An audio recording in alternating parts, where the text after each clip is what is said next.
कभी कभी जिंदगी के सुनहरे रास्तों पर कुछ रोमांचक हो जाता है।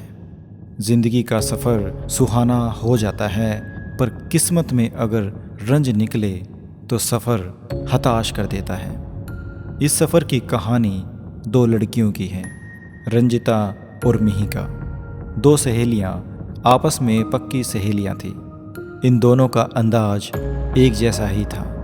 रंज एक बड़े घर की बेटी थी, वहीं रंजिता ठहरी हुई एक मध्यम वर्गीय परिवार की बेटी, जिसके पिता मेवे के थोक व्यापारी थे। दोनों की दोस्ती कॉलेज में हुई थी, जहां मिहिका का एडमिशन उसके पिताजी के रसूख पर हो गया था।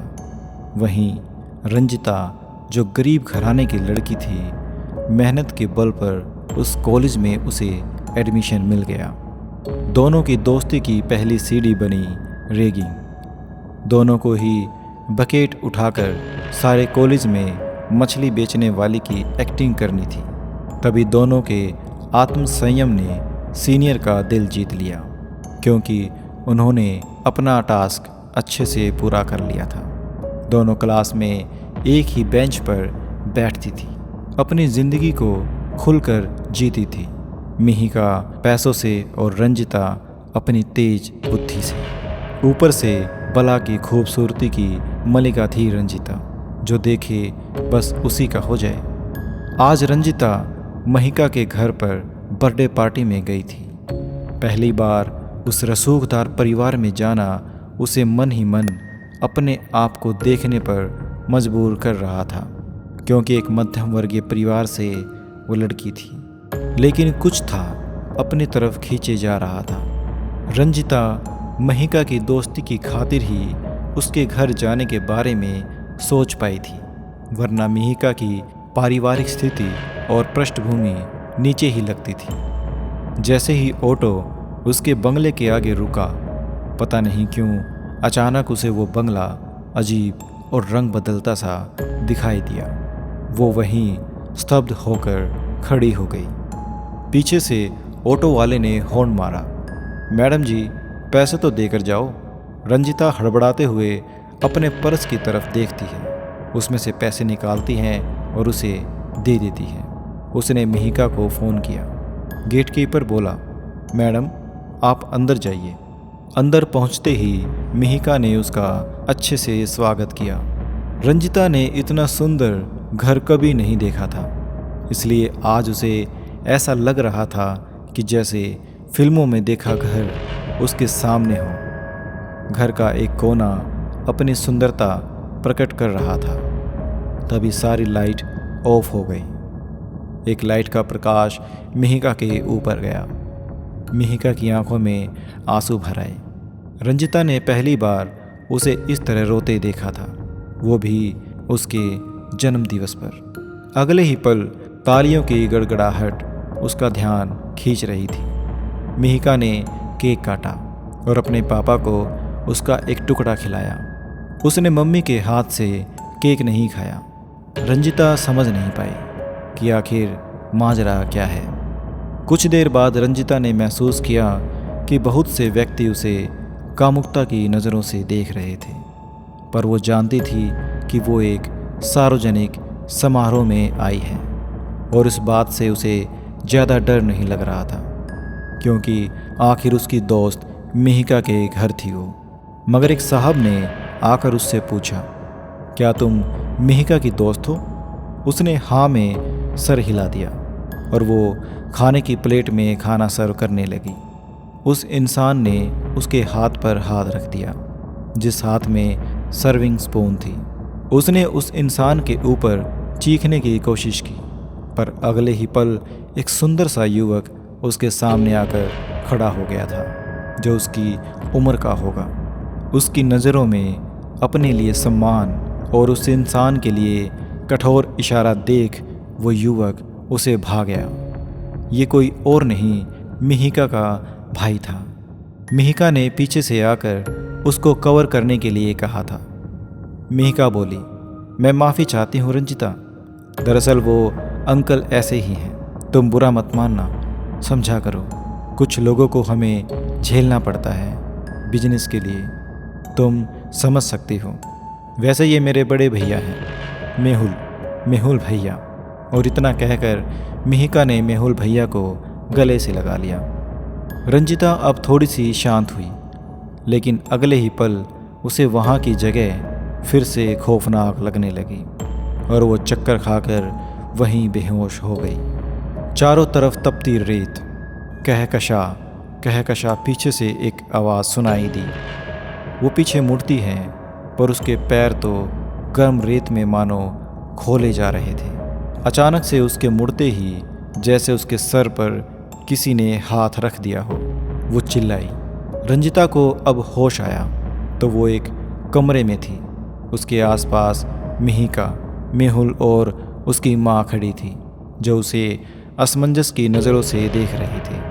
अगले ही पल उसे लगा कि ये तो एक सपना मात्र था, पर यह सब एक साथ उसके साथ क्यों घटित हो रहा था। तभी मिहिका ने पूछा, रंजिता, अब तुम कैसी हो? हाँ, अब मैं ठीक हूँ। मुझे चक्कर आ गया था और मुझे अब घर जाना है। मिहिका की माँ ने मेहुल को इशारा किया उसे घर तक छोड़कर आने का। तीनों उठकर गाड़ी में जा बैठे।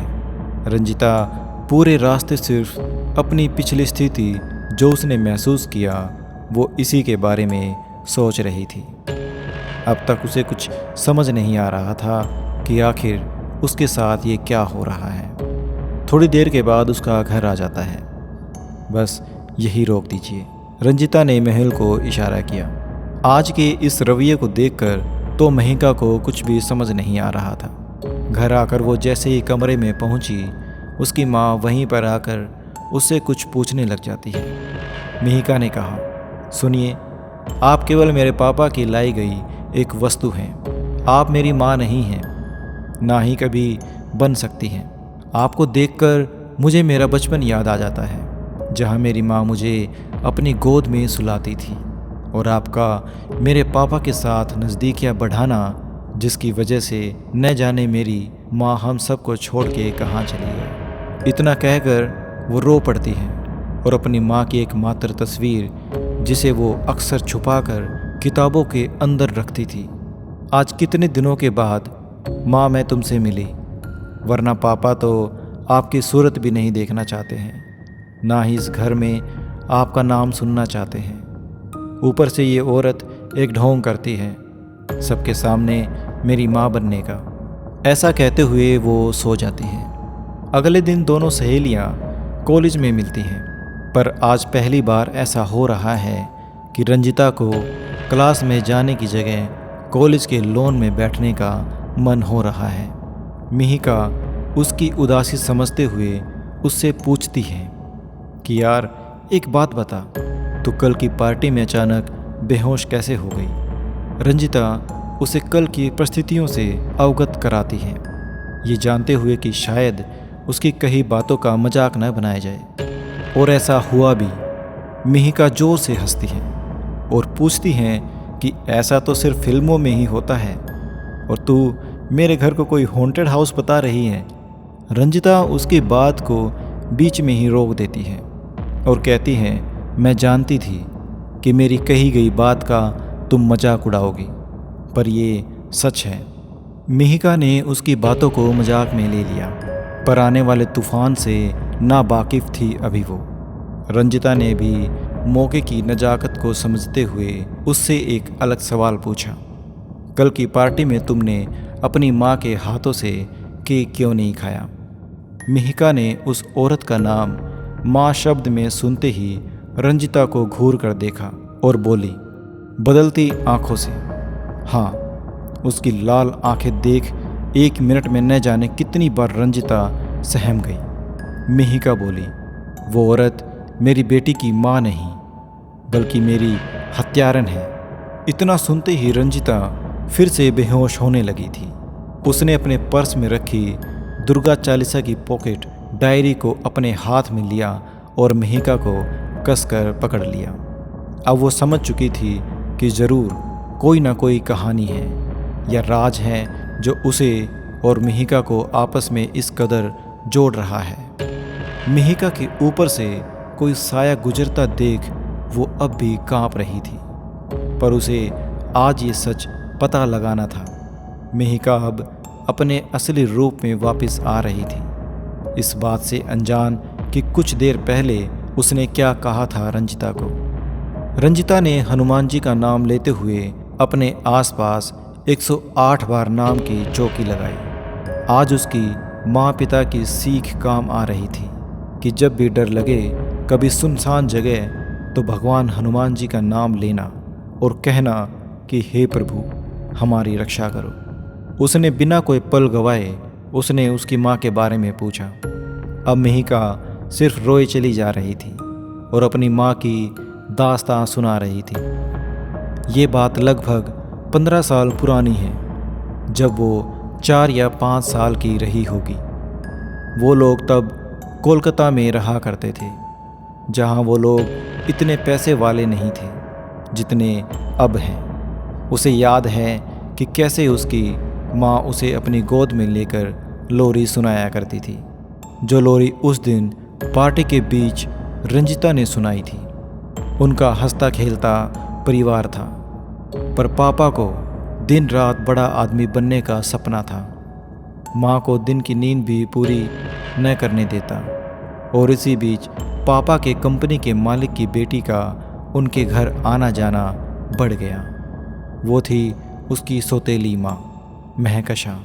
हाँ, यही नाम तो उसने सपने में सुना था। वो बीच में ही चौंक पड़ती है और मेहिका को अपनी कहानी पूरी करने से रोक देती है। अब वो समझ चुकी थी कि कहानी क्या है।